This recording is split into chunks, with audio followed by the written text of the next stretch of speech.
basically just have a bunch of ingredients that you throw together, give them a mix, add them into a baking pan, and bake it. So we are starting off by adding 2 packets of Philadelphia cream cheese into a bowl. 1 packet is 175 grams. We're adding 2 packets for a total of 350. Now next up, we are going to add some mascarpone cheese as well. This packet being 500 grams. And I've never really worked with mascarpone before because I'm not that big of a tiramisu guy. And I figured it'd be softer, but it is quite firm in texture. Now I am going to loosen this cream cheese and the mascarpone cheese up with this whisk. The bowl is already getting quite crowded. We are going to add the sugar next. This is about 300 grams. 300 grams of sugar. But we're adding a tad more later on. The sugar will melt into the cheeses and make the whole substance quite a lot creamier and smoother. But I think it is time that we switch out this bowl once we give that a bit of a mix. So once it is smooth like this, I think it is now time for a bigger bowl. Transfer all of that cheesy goodness into the larger bowl, making sure not to miss a single drop. And with that being done, continue mixing until we have a smooth, cohesive mass. Now here I have about 550 grams of a homemade sheep's milk ricotta. More on the fact as to why I have this sheep's milk ricotta will be talked about later on in the eating section of the video. Now we are just passing that through a strainer to make sure there's no large clumps, and we are mixing that in alongside the mascarpone and the cream cheese until we have yet again formed a cohesive mass. Now it is time to add some structure into this cheesecake. So we are adding 1, 2, 3, 4, 5, 6, 7 eggs in total for this amount of cheesecake. Cracking them one at a time into the bowl until we have 7 eggs, 7 whole eggs that we are now going to crush up using the whisk and make sure that everything is nice and incorporated. So we give that a good mixing until there is no large clumps of egg remaining. You can now see it is looking like more of a batter than before. We are now going to thin this out using 250 milliliters of heavy cream. The recipe called for more,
zest from one entire lemon, using my microplane to go around the entire lemon, going around the entire lemon, making sure that we get all of the zesty lemony goodness right into our cheesecake, giving that a rough mix once again to make sure every last bit of cheesecake gets some lemony goodness.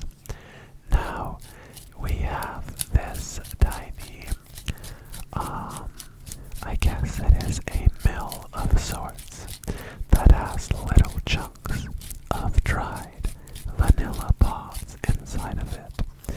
And we are milling a bit of vanilla into the cheesecake batter also. Now it looks very, very nice, tastes very, very good. So we push that into the oven once we have put it into this baking tray, this cake tin. I am using 3 sheets of baking paper. Here they are sadly a bit too small, so I have to use a couple more than I would have wanted. I always crumple them up to make sure they fit a bit better. Now, adding the batter into our prepared pan, making sure to get all of it out of the bowl as to not waste a drop. Now that's going into the oven at about 230 degrees Celsius for about 40 minutes until the top is almost burnt, but the center is still jiggly like this. I hope you enjoyed this cooking section. Let's move on to eating. Here it is. I don't know how this one piece went missing. I couldn't tell you, to be honest, but there is still plenty left. Let us dig in. Where should we start? The back end or the middle? The middle is probably gonna be a lot softer than the back end. Let's taste it at the back first.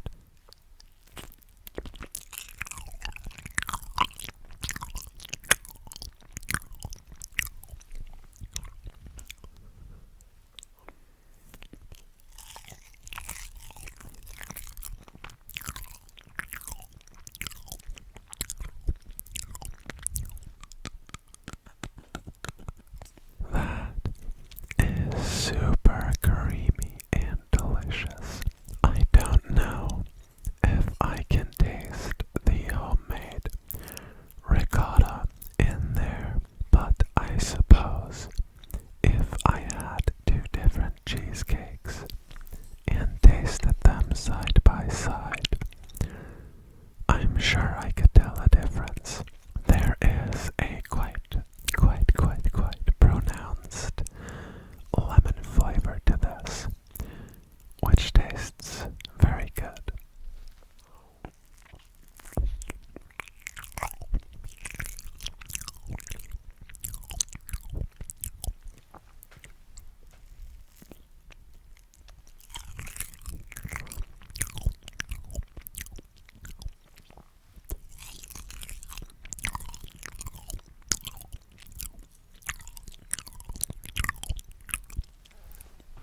You know, I recently got into cheese making, so that's why I had the sheep's milk ricotta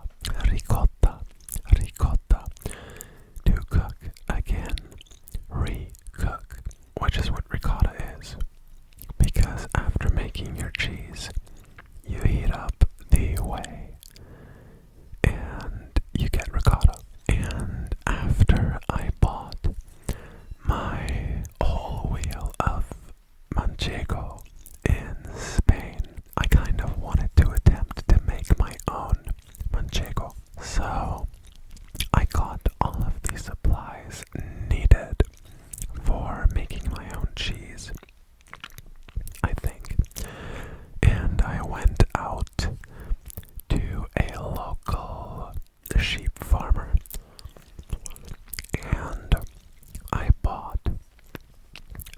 14 liters, 14 liters of raw, fresh sheep's milk to turn into manchego. And I got about 1.9-ish kilos of cheese, which is still going to reduce a bit once it is aged. That's what it looks like when it was fresh out of the press. And I hope I don't mess up in the aging process. Yeah, you can see it has these little holes, these crevices in the outside on the circumference of the cheese, which kind of scare me a bit because it's an ideal place for mold to grow, apparently. And while mold on the outside is okay, mold on the inside is not something that we want in this case. Anyways, would you guys be interested in a cheese video? It's gonna be a while before it releases though, because I want to show you the whole process, and that's gonna take a couple of months of aging also. Maybe you'll get to see it in autumn, in fall, or winter.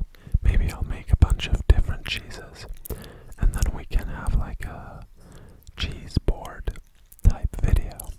Enough rambling. I'm sorry. I'll continue with the cheesecake. Let's have the middle part.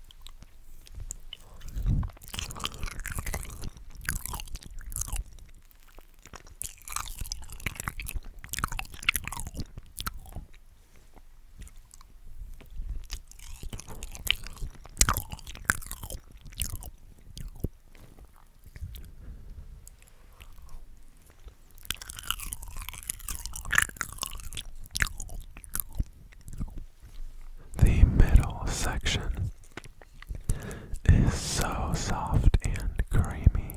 It's basically as if it weren't baked at all, but it's super good. I strongly encourage you to make this. Just use cream cheese and mascarpone. I wouldn't have used ricotta if I hadn't had some, if I didn't have some at home. I forgot to mention, I wanted to add this to the story earlier. I paid 50 euros for 14 liters of sheep's milk. So basically it's cheaper if I just get the cheese, which kind of sucks because I thought it would be way cheaper to make it at home. Oh well, let's hope it doesn't go bad while aging. In fact, I did a second batch, a second wheel of manchego that I'm doing. It's not manchego, it's like a DOP. It is a manchego style cheese. And today, actually right now, I have some cow's milk, some raw cow's milk that I'm turning into a manchego style cheese as well, to kind of see the difference in taste, the cow compared to the sheep's milk.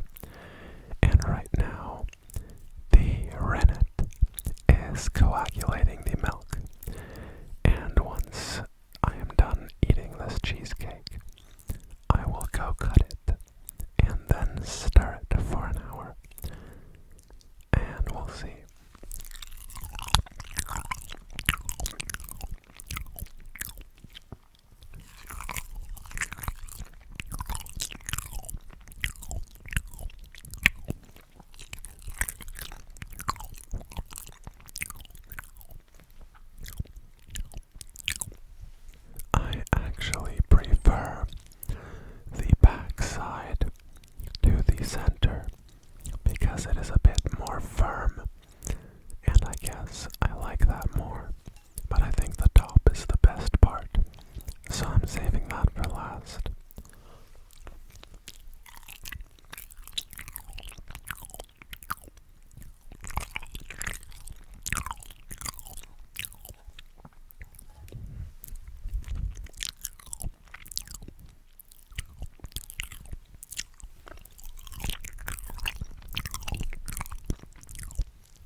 this is the last bite. I would have some more if this slice alone wasn't like 800 calories. I know this was another kind of short video. It's kind of hard